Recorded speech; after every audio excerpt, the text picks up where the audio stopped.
Ja tu varím ako taká chudera a nikto mi nepomôže. Ešte aj upratovať tu mám, nič nestíham a mala chce nejaký perník, bezlepkový či aký.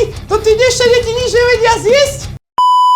Keby len existuje nejaká rýchla cesta k dobrému, bezlepkovému perníku. A toto je čo? Zmes na pohánkový perník z mlynu Trenčan?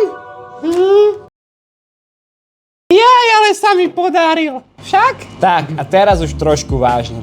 Chceli by som vám predstaviť náš nový produkt a to je zmes na pohánkový perník.